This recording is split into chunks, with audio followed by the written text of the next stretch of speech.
some information here for you today. We went to see the Alaskan sledding dogs they use here in Denali National Park.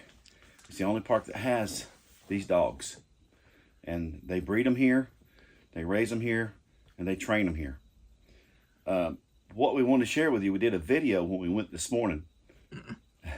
But there was some moose in the area around their own compound. They have their own compound here with their own little houses, their little huts. It's a big giant kennel. It's a big kennel, yes. And it's really nice. So the moose were there when we got there, and the dogs were not happy with the moose around It was getting the a area. little too close. But there was more than one. We think there was about 3. So these were big male moose. They weren't really, I guess they probably knew the dogs were in pens and couldn't get to them or to bother them. Not that they would, I don't know that. I'm not saying the dogs would. But we got some information to share with you on that we couldn't get in the video because the narrator it was just the dogs were, you couldn't make any sense of it all. Because there was a big crowd of people. The dogs were barking at the moose. So here's some things we learned today.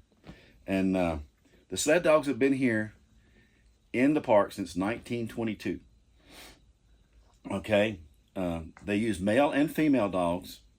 The males are bigger, around 60 to 70 pounds, I'm pretty sure. And the females are of course smaller. They love the cold weather. That's their cup of tea. They're beautiful animals. And these Alaskan Huskies here, the Alaskan sled dogs, are bred for this area. They're not like the other breeds.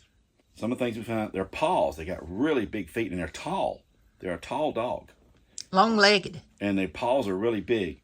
But their pads are different than a lot of dogs because their pads are real close together. So no snow or ice can get in between the pads. So that makes them unique for being on the ice and the snow. They're not like a regular dog. Just some of the things, it was really fascinating. The other thing is, when they live in the compound, every dog has its own little hut, its own pen, and its own little house. You'll see it in the video. It's really amazing. And now out on the range, when they're out sledding, and they're taking the rangers across the park, or wherever they need to go in this park, they don't have their huts or nothing like that, or tents to sleep in. They sleep right out on the tundra, right out in nature. But they will curl up in a ball, and they wrap their tail. And that's one of the requirements, is they have to have, when they're born and they grow up, they have a long, fluffy tail. Fluffy tail. Because that tail aids in keeping their nozzle and their head and everything warm when they are out on the snow and out on the tundra. And the other thing, too, is, and when they're in the Iditarod, when they're having the Iditarod race, they're required to have 2 sets per dog of shoes, little boots that they wear to protect their feet. Because it's, isn't it like 1,000 miles or something like that? I'm not sure, but a dog can run 90 miles in a 24-hour period. They've had them go 90 miles in a 24-hour period. So it's pretty amazing race in itself. This is some fantastic stuff about these animals and the people that train them and teach them how to be sled dogs. And they have to have personalities that are becoming. They have to have... Be friendly. Be outgoing. Yes. And that's what they look for. There's a lot of mental traits, not just physical, but there's mental things about the dog they examine and try to find. And they have to have animals that want to serve. And all these dogs today were easy to pet. You didn't have to worry about anything from these dogs. They were just wonderful. It was quite an experience. It was. So that's about that. So enjoy the video. All right, so what's the plan for today? Today we're going to see the sled dog exhibition and teaching from the rangers. And after that we're going to pick a trail, depending on the weather. Or maybe have lunch. It depends on what everybody wants to do.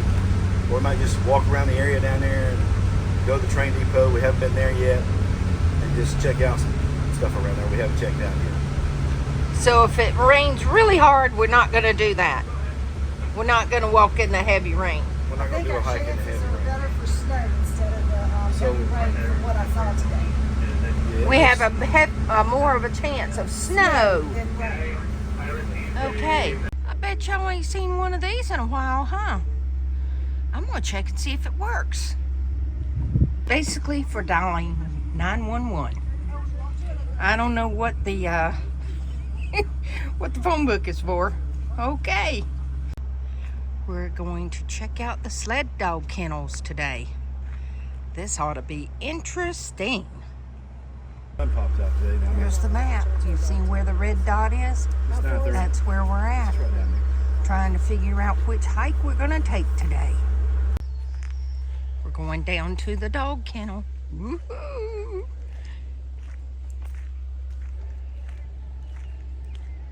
They're in rare form this morning. It smells gently on me.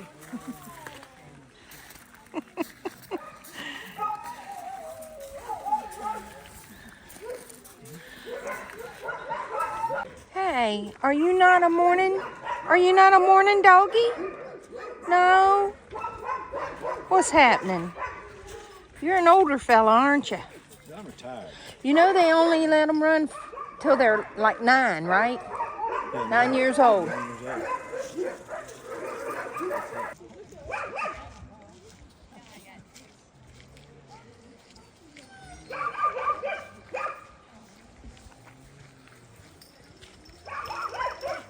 So all the ruckus is because there is a moose on the outside of the fence. And they are flipping out over that, buddy. Flipping out. Wow. Well, the moose moved on and the dogs calmed down.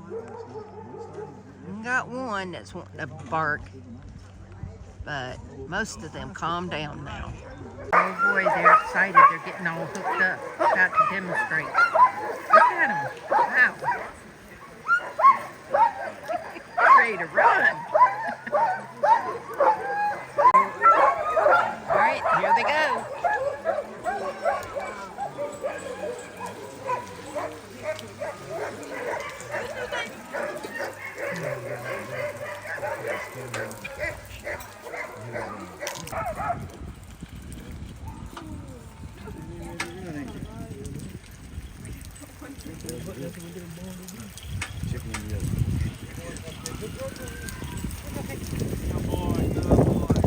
Alright, how do they do? Perfect. Give my round of applause. They were awesome.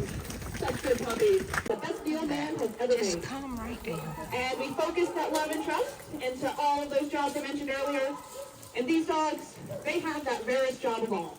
Wilderness defender. So we'll see who gets to go how here. Looks like first up we have Apollo. You can see Apollo is one of the few dogs in the kennel that has a classic husky curly tail. There's some babies that have, but he's the only one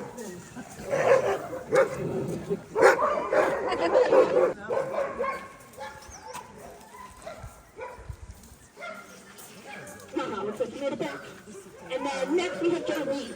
Jolie's one of our youngsters, only 2 years old. Actually, Apollo was her little name. And this was Jolie's first time leading the team during the demonstration. You guys saw she did excellent. She's one of our smaller dogs, but because lead dog is a next we have Matrix. Matrix is actually a dog that was adopted from an outside kennel as a puppy. Though I believe she is the cousin of one of our dogs. One of her parents was adopted out of this kennel. She took off. So we do have relationships with all the different kennels that breed similar types of dogs. Here's the big guy. Last but not least, we have Cupcake.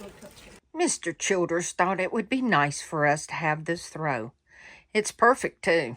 I love it. It has a whole map of the park on it and shows all the animals that you'll see. And the backside of it has that furry feel to it, a fleece-like. It's very nice. I love it. Okay, we've been asked what kind of gear you have to have for this time of year in Denali National Park. In this part of Alaska, period. Because it has been rainy and nasty. And if you look outside, look, the sun is out. But it's also, what, 30 some odd degrees? About 34. About 34 degrees. This is what I wear. I have thermal underwear, a long sleeve shirt, a ball cap, this fleece jacket, a rain jacket, but you want a waterproof rain jacket, not one that's water resistant. Because if it rains all day, you're going to be soaking wet. You're going to need waterproof gloves and a backpack, because you can take water and snacks on the trail. You just have to be very careful where you eat and when you eat. And the other thing we did is we got this spray to waterproof our shoes. And there our shoes are sitting in front of the fire. Woohoo! But this works fabulous. And I'm sure you can put this, I mean, we could spray this on my jacket. We can spray this on the backpack. There you go. Bobby has a waterproof jacket, and it's what? A Columbia? Columbia. And he has not been wet yet. With my rain resistant, yes, I got wet yesterday. And it was cold. Kim actually has a pair of waterproof pants that she got at Costco. I have waterproof pants that are also, they're Under Armour. Got them at Cabela's. Get yourself prepared. This is what you're going to have if it's going to rain or snow. And we have no idea when that's going to happen. Got to keep up with the weather.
Down underneath.